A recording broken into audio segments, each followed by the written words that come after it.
So, and even in your article, you mentioned that Vietnam is trying to develop its own technology by R&D, by investing in universities, by investing in research centers. Do you think that way of developing its own technology is more efficient than trying to negotiate tech transfer from its investors? So, for example, Nvidia is investing in it, AMD is investing in it, Foxconn investing in Vietnam. Would it be better for Vietnam to maybe negotiate, hey, you invest in my country, but please give me something back in return, like technology, right? So, which one would you say is more effective?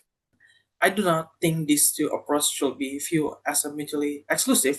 In fact, I believe the most effective strategy combines both. In the short term, negotiating the technology transfer from foreign investor is generally more efficient.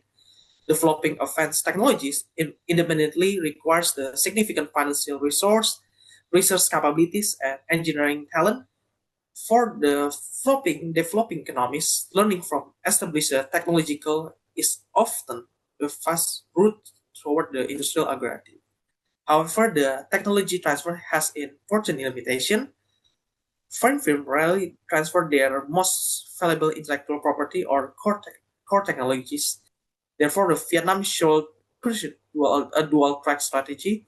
It should maximize the learning opportunities from foreign investors through the university and industry partnership, supply development programs, workforce training, and business collaboration.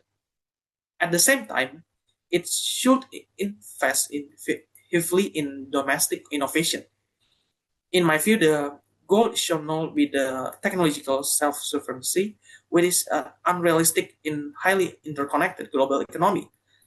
The real question is not whether Vietnam should choose the technology transfer or indigenous innovation. The real question is whether Vietnam can use the technology transfer as a stepping stone toward indigenous innovation that, in my view, will determine whether Vietnam successfully moved beyond the assembly stage and capture higher value segments of the global economy.